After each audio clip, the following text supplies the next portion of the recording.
साथियों नमस्कार। आज हम यहाँ उपस्थित हैं डॉक्टर पंजाब राव देशमुख कृषि विद्यापीठ अकोला महाराष्ट्र में। यहाँ हम एक गौ सेवा प्रशिक्षण हेतु पधारे हैं और हमारे बीच उपस्थित हैं अपने मुजफ्फरपुर से डॉक्टर शंकर रमन और उनके साथ ही उपस्थित हैं उनके पत्नी डॉक्टर साधना। और खुशी की बात ये है कि आप दोनों लोग वहाँ पर अपने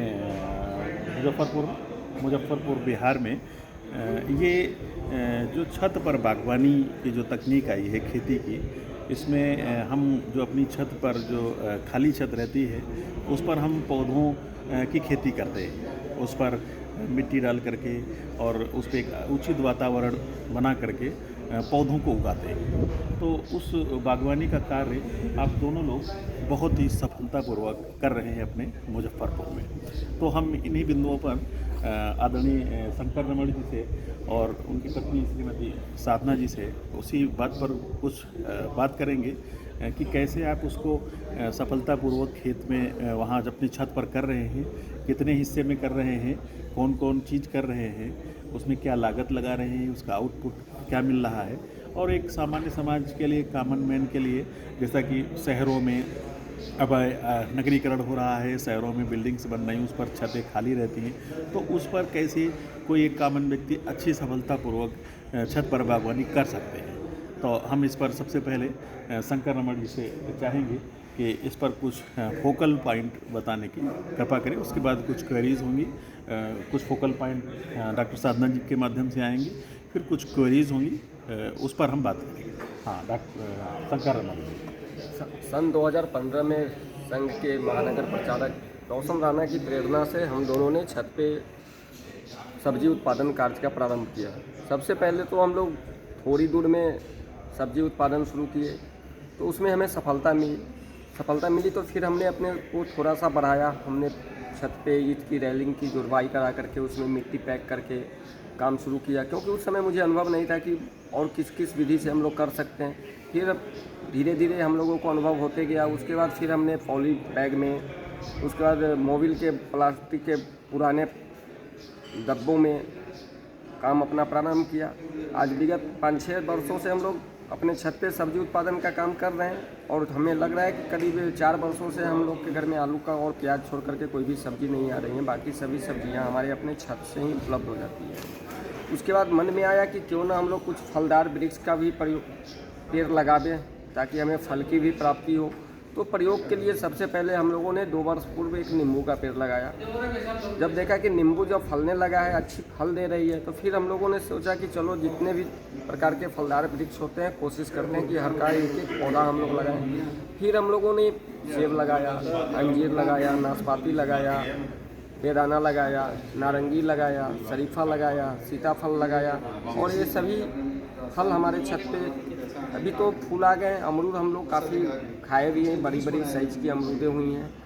सेव अभी विगत 2-3 महीना पूर्व रोपा हूँ, 1-2 महीने में उसमें फूल फल आने लगेंगे।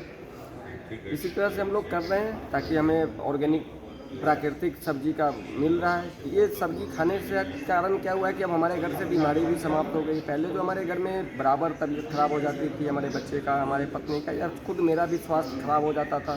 तो जब से हम ऑर्गेनिक सब्जी, अपने छत की सब्जी, नेचुरल सब्जी खाना प्रारंभ किए तो हमारे घर से बीमारी भी समाप्त हुई है। और जो स्वाद हमें अपनी सब्जी में मिलती है, शायद वो स्वाद जब हम बच्चा थे, 5 साल 6 साल की उम्र में थे, वही स्वाद हमें पुनः प्राप्त हो गई।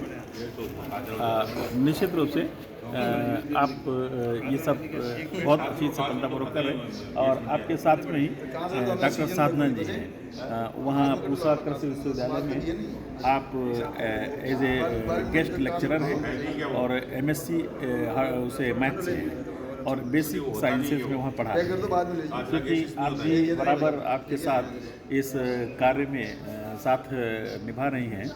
और अभी क्योंकि उस कार्य में महिलाओं की क्या भूमिका हो सकती है, आपने कैसे आप दोनों लोगों ने मिलकर के उसमें कैसे आपने ये काम खड़ा किया आदरणीय शंकर रमन जी के साथ में, इस कार्य को कैसे खड़ा किया, महिलाओं की भूमिका क्या हो सकती है और कितना ये महत्वपूर्ण है समाज के लिए, इस पर कुछ आप बताइए।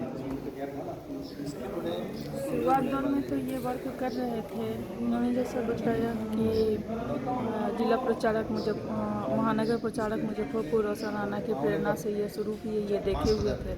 हम कहीं छत पे वैसा खेती कभी देखे नहीं थे, हमें लगता था कि छत पे डालने से छत भारी हो जाएगा, पानी घुसेगा, हमारा छत खराब हो जाएगा, शायद इनको समझ में नहीं आ रही है, इसलिए हम तो इनका विरोध कर रहे थे। काफ़ी परेशानी भी, ये परेशान भी हुए क्योंकि हमें अनुभव नहीं था। लेकिन जब देखे, जब अनुभव हुआ, फिर 2016-17 में राघवन जी का प्रशिक्षण मिला, रोशन भाई साहब भी मोटिवेट किए कि नहीं भाभी ऐसा कुछ इसमें नहीं है, हमारे यहाँ बेगूसराय में ढेर सारे लोग ऐसा करते हैं और इन्होंने देखा भी था। जब करना स्टार्ट किया तो काफ़ी अच्छा भी लगा कि हाँ, मुजफ्फरपुर में जो घिउरा हम खरीद के लाते थे कभी स्वाद नहीं मिलता है, नींबू हम लाते हैं उसमें कोई गंध नहीं है, इस टाइप का। फिर बीमारी से भी काफ़ी हम परेशान रहते थे, तो ये सारी परेशानियां हमारा गाय के आने से, छत की सब्जी खाने से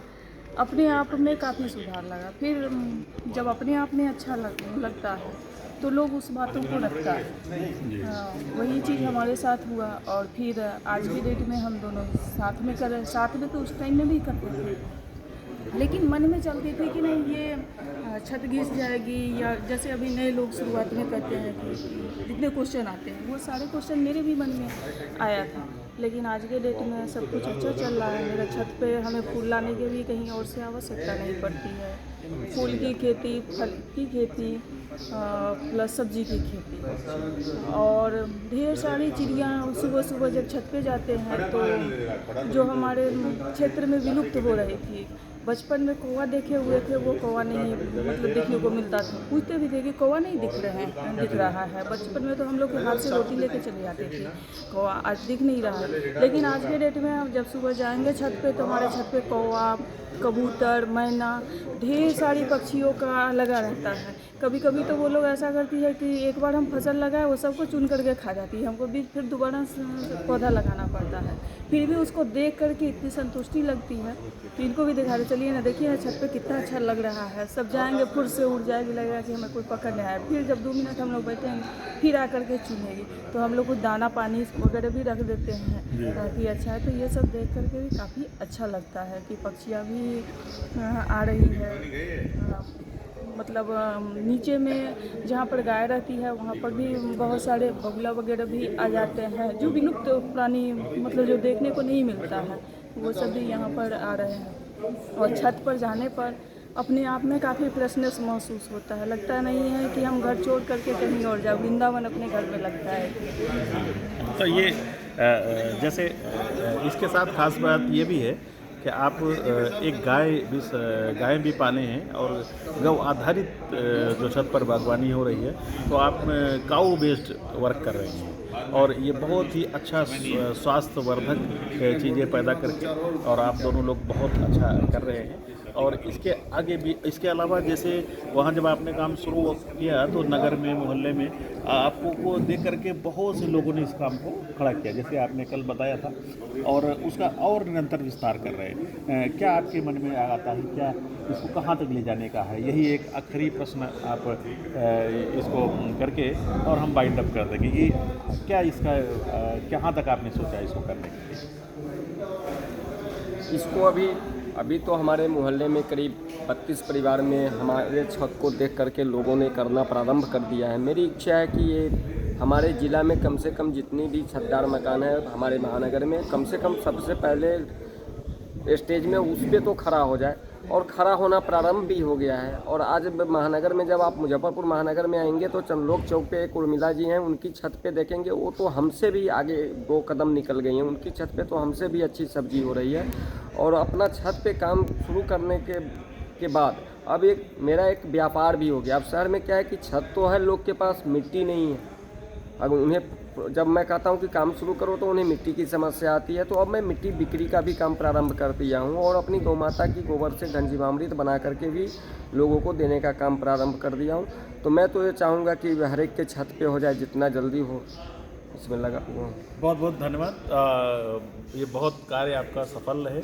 आगे आप दोनों लोग बहुत अच्छी एक लीडिंग स्टोरी जो कि देश और विदेश में वो स्टोरी बने, और हमारी ढेर सारी शुभकामनाएं। सब लोग एक साथ बोल देंगे, गौ माता की जय, गौ माता की जय, वंदे मातरम, वंदे मातरम, भारत माता की जय, भारत माता की जय। चलिए। ठीक है।